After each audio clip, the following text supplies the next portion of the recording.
Assalamualaikum. Saya calon guru penggerak dari Tanjung Jabung Barat. Pada kesempatan kali ini saya akan melakukan kegiatan supervisi berbasis coaching sebagai bentuk bagian dari refleksi kemampuan diri yang nantinya menjadi bahan pengembangan kompetensi diri kami sebagai guru. Saya akan melakukan percakapan observasi terhadap rekan sejawat saya, yaitu Ibu Rahmatina. Selamat pagi Ibu Tina. Selamat pagi Ibu. Apa kabarmu hari ini? Alhamdulillah sehat. Alhamdulillah sehat. Baik Bu, sebelumnya coba perkenalkan diri Ibu dulu terlebih dahulu. Baik. Assalamualaikum warahmatullahi wabarakatuh. Saya Ibu Rahmatina, saya sebagai guru di SD IPPA kelas 5 akan melakukan supervisi bersama Ibu Mary. Ya, terima kasih perkenalannya Bu Tina. Bagaimana perasaan Ibu saya melakukan supervisi refleksi pada hari ini? Saya sangat senang mendapatkan kesempatan melakukan refleksi diri dengan membantu rekan sejawat saya. Baik Ibu, apa hal yang Ibu kembangkan dalam proses supervisi kali ini untuk murid maupun untuk pribadi Ibu? Jadi begini, kalau untuk murid, saya ingin mereka mencapai tujuan pembelajaran serta aktif nanti mengikuti pembelajaran. Kalau untuk diri saya sendiri sebagai guru, saya ingin mengembangkan kompetensi diri saya dalam memenuhi kebutuhan anak murid saya nanti. Ya, sejauh ini persiapan apa saja yang Ibu lakukan untuk pelaksanaan supervisi kali ini? Persiapan yang saya sudah lakukan seperti menyampaikan perangkat pembelajaran dan materi yang saya ajarkan, serta menyiapkan media pembelajaran agar memudahkan proses pembelajaran nantinya. Ya, untuk kegiatan pembelajaran hari ini, tujuan pembelajaran yang akan dicapai siswa, apa yang akan Ibu lakukan? Tujuan pembelajaran tersebut, siswa mampu memahami sifat-sifat cahaya. Ya, kemudian dalam hal ini strategi pembelajaran apa saja yang Ibu gunakan di kelas nantinya? Strategi pembelajaran berbasis masalah, Bu. Oh, baiklah, saya sangat setuju. Ya, sudah memberikan informasi sebelum melakukan supervisi di kelas ya Bu. Karena hari ini cukup supervisi kita. Terima kasih ya Bu Tina atas waktunya. Ya, sama Ibu. Assalamualaikum warahmatullahi wabarakatuh.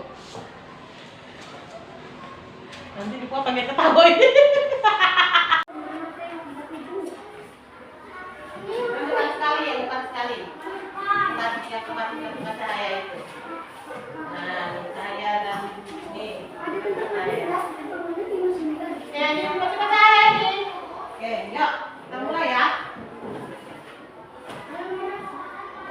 Assalamualaikum warahmatullahi wabarakatuh.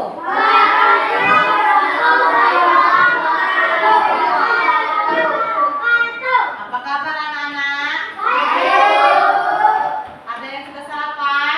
Sudah. Siapa ada yang belum? Udah? Udah semua ya, bagus. Kenapa kita harus sarapan? Karena sarapan itu adalah sumber energi bagi tubuh kita. Oke, sekarang kita belajar tentang sifat cahaya. Apakah tugas yang kemarin Ibu suruh bawa ada?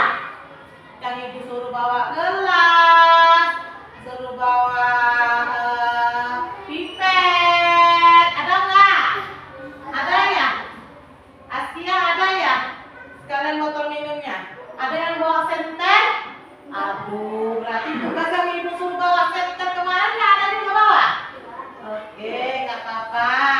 Baiklah anak-anak Ibu, supaya kita semangat, kita nyanyi dulu. Nyanyi lagu apa ya, biar semangat ya. Merdeka belajar bisa? Bisa merdeka belajar? Bisa, ayo 1, 2, 3. Belajar Pancasila, beriman dan bertakwa kepada Tuhan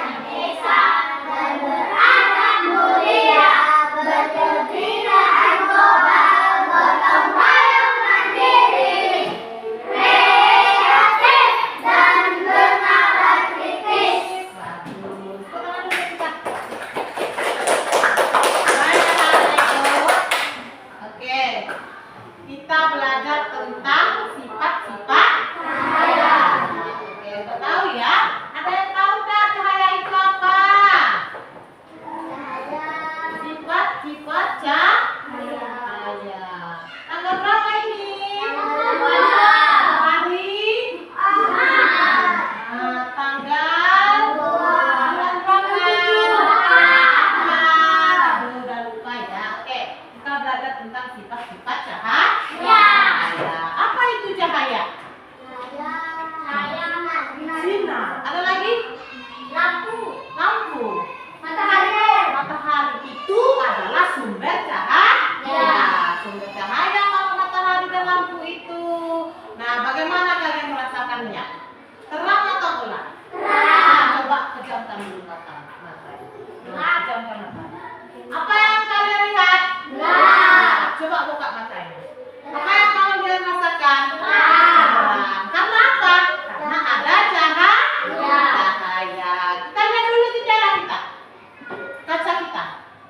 Lihat kacanya. Nah, karena ada kaca di ruangan ini, cahaya dapat masuk ke dalam ruangan. Kenapa? Karena ada sifat cahaya. Apa sifat cahaya itu tadi? Apa jadinya? Cahaya menembus. Pintar Dika, tepuk tangan dulu Dika. Cahaya dapat menembus kaca atau cahaya dapat menembus benda bening. Ada lagi yang tahu? Sifat cahaya itu kan cahaya dapat dipantulkan. Bagaimana contohnya? Nah, kemarin kan ibu suruh bawa senter kan? Ya enggak? Ya kan? Nah, cahaya dapat dipantulkan Bu. Mana ya? Ibu nggak bawa HP. Ya, ada yang bawa senter.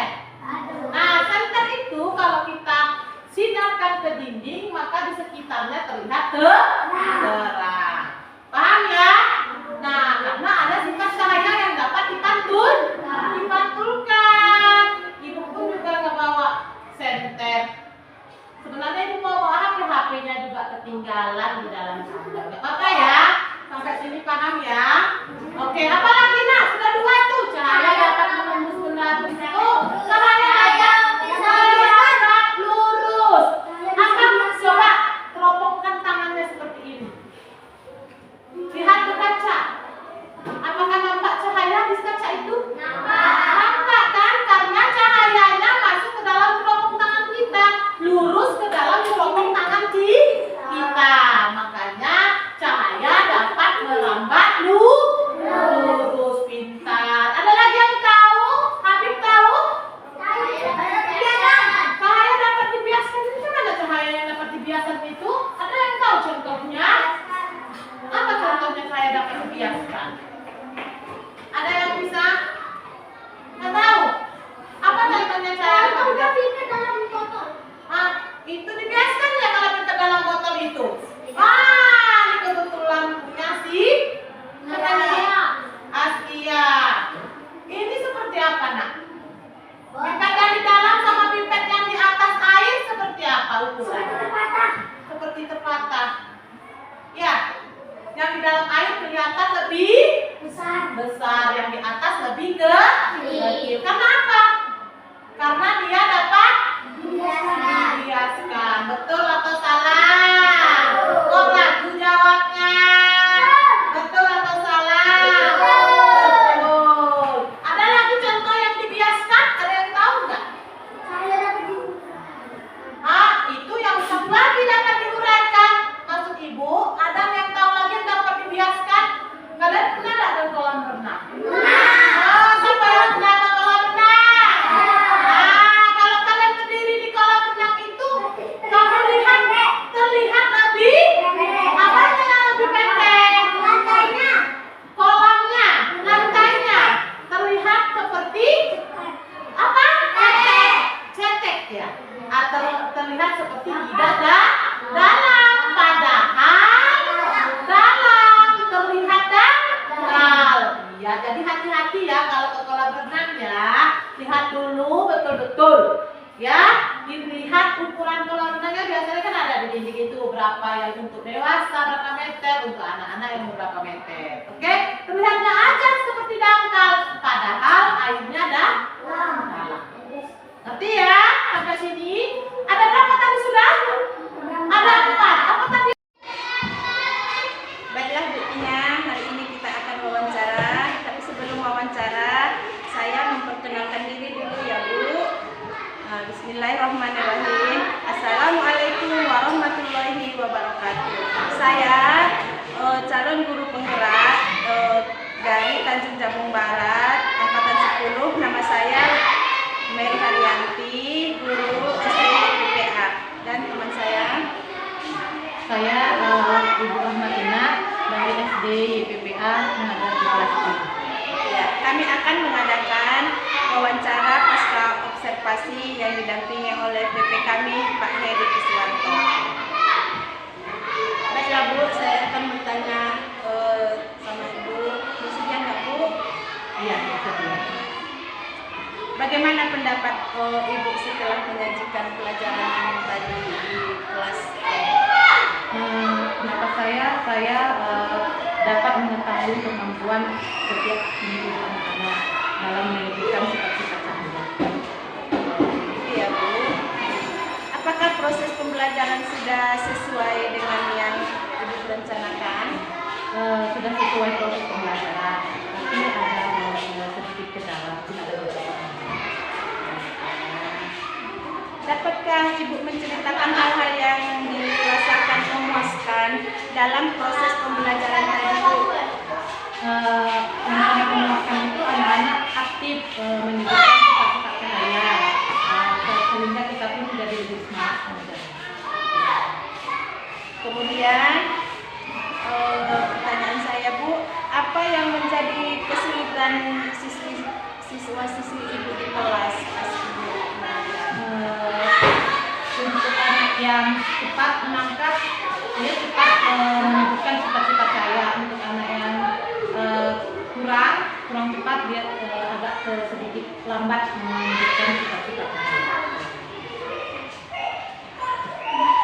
Kemudian pertanyaan saya Bu, adakah alternatif lain untuk mengatasi kesulitan Ibu mengajar di kelas setelah yang Ibu sebutkan tadi? Kendala itu ya. Iya, kesulitan mengajar. Aku makan sesuatu, kenapa? Ya, ya Bu. Sekarang yang keempat, bagaimana perwiraan Ibu mengenai ketercapaian tujuan pembelajaran Ibu? Ketercapaian itu untuk anak yang cepat menangkap, maka dia dapat menjelaskan sifat-sifat cahaya. Untuk anak yang kurang cepat atau lambat, dia agak lambat menyampaikan apa itu sifat-sifat cahaya. Ya. Kemudian Bu, apa yang menjadi kesulitan siswi Ibu di kelas, siswa-siswi Ibu di kelas? Siswa-siswi ini kesulitannya kadang dia lupa apa yang kita sampaikan di pelajaran sebelumnya untuk membawa alat-alat, misalnya bahan-bahan yang dibutuhkan untuk pertemuan selanjutnya. Memang biasa kayak gitu Bu, anak-anak. Kemudian Bu, apa yang menjadi kesulitan Ibu dalam mengajar kalau sudah dalam masa pembelajaran kelas? Kalau kesulitan bagi saya sendiri, itu tadi anak itu kan beragam ya Bu, ya. Ada yang cepat, ada yang lambat. Juga sarana tadi, kalau anak kita sarana kita kurang gitu kan, itu yang agak Kedua Bu, adakah alternatif lain untuk mengatasi kesulitan Ibu dalam mengajar di kelas? ya itu tadi sarana yang tadi itu kan kesulitannya. Jadi saya mengambil sarana yang ada di saat itu, misalnya sifat-sifat cahaya itu tadi ya. Karena ada anak yang tidak bawa, kita ajak untuk melihat apa sih sifat cahaya yang ada di dalam ruangan ini. Misalnya lihat kaca, sifat cahayanya apa, kenapa cahaya dimasuk kelas kan seperti itu. Jadi saya ajak lihat sarana yang ada di kelas, misalnya lihat kaca, cahaya dapat menembus ke dalam ini. Oh iya, langsung ke lingkungan Ya, kita ya. langsung ke lingkungan sekitar kita. Kebetulan ada kaca di Ya, kelas. ada botol air minum yang diisi pipet. Ya. Kemudian yang ke-8, identifikasi hal-hal yang telah mantap dan hal-hal yang perlu ditingkatkan berdasarkan kegiatan yang baru saja baru Ibu laksanakan di kelas. Kalau yang sudah mantap, anak-anak itu cepat menyebutkan sifat-sifat cahaya itu bagian cepat. Terus yang dirasakan kurang mantap itu kita ya membangunlah semangat anak untuk belajar jadi aktif lagi. Bagus ya Bu. Kemudian dengan demikian apa yang akan Ibu lakukan untuk pertemuan berikutnya? Yang saya lakukan pertemuan berikutnya karena saya tugas. Saya tentukan untuk pertemuan berikutnya dan saya nanti lanjutkan untuk pertemuan berikutnya apa yang harus kita kerjakan lagi untuk tugas berikutnya. Cukup sekian ya Bu Tina, terima kasih sudah sama-sama kita observasi, sudah mengajar di kelas. Terima kasih untuk Bu Tina. Sekarang minta pengarahan dari Pak. Terima kasih Bu Mary, Bu Tina. Jadi mengamati tadi pelaksanaan coaching antara Bu Mary dengan Bu Tina dalam rangka pasca observasi ya, pasca observasi pembelajaran. Jadi dalam pelaksanaan pasca observasi ini kita menggunakan pendekatan coaching. Jadi dalam pendekatan coaching ini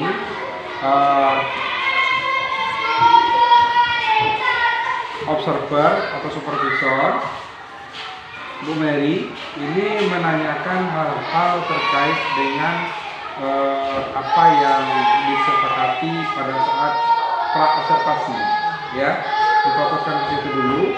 Misalnya tujuan pembelajarannya pada saat pra observasi kan sudah kita sepakati nih, tujuan pembelajarannya ini. Nah, jadi pada saat pasca observasi nanti Bu Mary fokuskan ke situ dulu. Apakah tujuan pembelajaran yang ingin dicapai itu sudah tercapai apa belum? Kalau sudah tercapai, apa indikatornya? Jika belum tercapai, apa indikatornya? Kemudian yang kedua, area pengembangannya, ya, area pengembangan diri yang hendak dicapai oleh Bu Tina misalnya. Kalau sudah tercapai, apa indikatornya? Kalau belum tercapai, apa indikatornya? Kemudian strategi pembelajarannya, media pembelajarannya. Itulah yang disepakati di awal pada saat pra observasi. Nah, ini dulu yang menjadi fokus dari pembicaraan antara supervisor dengan guru yang diobservasi. Nah, kemudian setelah itu baru menanyakan hal-hal lain yang terjadi, catatan supervisor pada saat pelaksanaan observasi. Nah, setelah itu baru nanti supervisor menggali potensi daripada guru untuk rencana tindak lanjut ke depannya, ya. Nah, ini yang menjadi bagian penting pada saat kita pasca observasi, ya. Jadi rencana tindak lanjut perbaikan ke depan, ya. Kalau sudah bagus, ke depannya hendaknya lebih bagus lagi. Gitu. Jadi saran untuk Bu Mary pada saat melaksanakan coaching, ya, jangan sampai kita menanyakan pertanyaan yang bermakna ganda, ya.